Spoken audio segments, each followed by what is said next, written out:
I may have dodged a bullet that could have been very critical. I'll share what I mean on this segment of The Gig Geezer. If this is your first time checking out The Gig Geezer, if you're a returning visitor of The Gig Geezer, thanks for coming by. And if you would not mind, hit that subscribe button, give my content a thumbs up, share my content among others, and I definitely welcome comments in the section below. You know, in the recent segment of The Gig Geezer, I mentioned about 10 items that you should have with your Sprinter/cargo van. 10 essentials that you should have with your Sprinter/cargo van.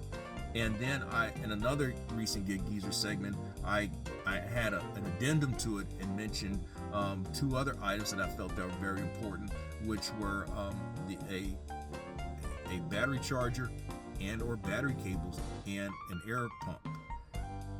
What I happened to share with y'all was that I had a battery charger and air pump all in one apparatus, and I also showed where I had battery cables. But in this particular case, we're talking about where, fortunately, my being able to diagnose an issue that was very critical at the time saved me a lot of money. So here's where everything gets interesting. So I stopped off at the store last night before heading to the Gig Geezer compound. I felt that I had finished my day. So upon leaving the store and having gotten back into the van and turning on the engine, I noticed something that was odd. In fact, there was a warning message that came on. In fact, this was the warning message, and I noticed that the van responded with a rough idle and a rough getting up to RPM. Upon leaving the store, I noticed that I wasn't able to drive it at the rate of traffic, which is like 45 miles an hour where I was. In fact, I literally just crawled all the way back to the Geezer compound. And I happened to be on the phone with my fast friend Steve when all this happened. He's telling me, man, I hope that's not the case. It might be something else. He said he had experienced something somewhat similar with his van, and it seemed to be something that was electrical. But I wasn't having that I wasn't having it in that conversation. Immediately, my experience told me that all these signs are pointing towards a transmission, because I'm not getting any power. I'm having to really be careful with the RPM. The vehicle is not the vehicle is not shifting gears as it should, and so with me driving at lower RPM at a lower speed, I avoided the rough shifting, but it didn't help me. It did not spare me from the rough idling and just having to drive at a slow rate. I made it to the Geezer compound, and what happened was I went inside, told my queen about what was going on, and just out of curiosity, I came back out after a few minutes and started the van up, drove it around in the neighborhood. It seemed to be no problem. I thought at that moment it was just an aberration.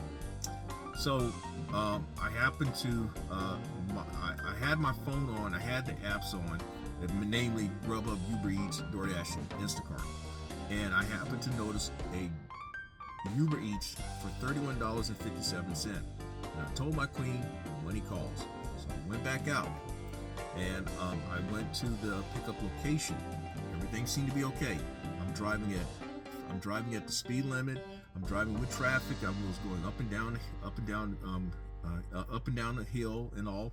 Seemed to be just what I thought, an aberration. I come back out the restaurant. All of a sudden, I'm having the same problems now. And unfortunately, the stretch of road that I was on, I'm driving with the emergency blinkers on, crawling at maybe 20, maybe up as much as 25 miles an hour. I eventually delivered the order, and somehow I felt miraculously made it back to the Geezer compound. Now, from that moment until today, I'm thinking that I am dealing with the more than likely worst case scenario.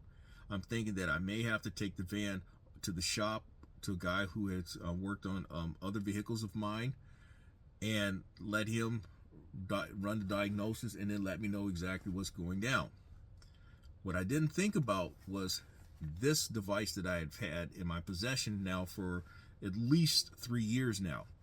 And I told Steve that I'm going to run the codes and see if anything comes back. He said, yeah, you need to do that, man, before you do anything else. Because I'm thinking best case scenario, it's something electrical. Worst case scenario, it's a transmission. I looked into cost of a transmission, and it's safe to say in a ballpark for a 2019 Ford Transit 250, we're talking $5,000. That includes labor and an actual transmission. Best case scenario, it could be something electrical, but who knows what it could be. Well, I got outside this morning and hooked up this device to the van, and it gave me an error code, and it told me a throttle body. And I didn't know what a throttle body it was, but then it also said it could be a throttle body sensor, because the component, it spoke of how something electrical, it could be a sensor. A lot of times it is a sensor that goes bad. Well, I also I looked for a throttle body sensor, couldn't find one, so I'm thinking that, well, maybe I got to go to the dealership in the morning. Nobody wants to go to the dealership unless they absolutely positively have to. And I'll just share this based on my knowledge of dealerships.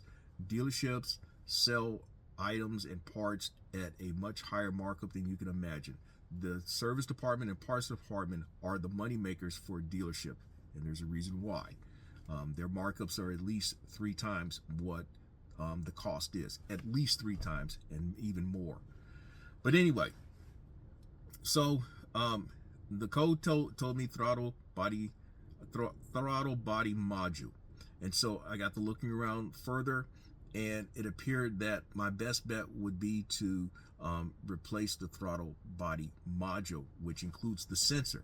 In fact, speaking of YouTube, now I mentioned in this segment of the Gig Geezer how we are guilty of being a part of the problem or the solution. But I'll be the first to say, and I've said this many times too, that YouTube is one of the greatest teachers of the society that we live in today. And so after looking at a couple of videos, it looked like something that I could do based on the location of the throttle body module. This is not a how-to, but I will say that if you look at a round duct, usually an air duct that leads to your air filter on one end, the duct also leads to a place on your engine. And there's something there's a part that kind of meets where at least one part of the engine is, and that is your throttle body module. And it is something that you can replace, especially if you have the tools.